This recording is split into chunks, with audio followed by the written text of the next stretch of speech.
তুমি কার জন্য তোমার জীবন নষ্ট করতেছো? মেয়েটা পর্দাসীন না? পর্দাসীন হলে সে তোমার সাথে কিভাবে কথা বলে? ধার্মিক হলে সে তুমি পরপুরুষ, তোমার সাথে কিভাবে কথা বলে? বোন আমার, ছেলেটা খুব ভালো না? তোমাকে তাহাজ্জুদে জাগায়, তোমাকে বোরখা পরায়, তোমাকে ছুরা মুখস্থ করায়, তোমাকে কোথাও বেড়াইতে যেতে না করে, খুব ভালো ছেলে। হুজুর না? সে হুজুর হলে তোমার সাথে কথা বলে কিভাবে? তার রব তাকে বলেছে চক্ষু নিচে রাখতে। সে ধার্মিক হলে তোমার সাথে কিভাবে কথা বলে?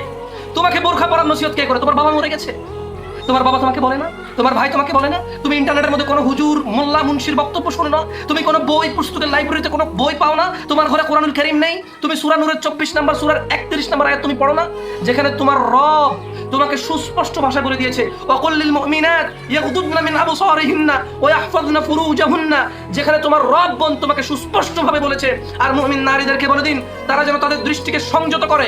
ভাই আমার, এ কেমন পর্দাসীন মহিলা যে তোমার সাথে কথা বলে, তোমার ফোন রিসিভ করে, তোমাকে ছবি পাঠায়, তোমাকে বিয়ে করবে বলে বাবা মায়ের কথা অমান্য করে? সে কেমন পর্দাসীন মহিলা যেই মহিলাকে তার রব বলেছে চক্ষুকে দৃষ্টিকে সংযত করতে, লজ্জাস্থানের হেফাজত করতে, তাদের সৌন্দর্যকে যাতে তারা প্রকাশ না করে, তোমাকে সে ছবি পাঠায়? কিভাবে সে পর্দাসীন?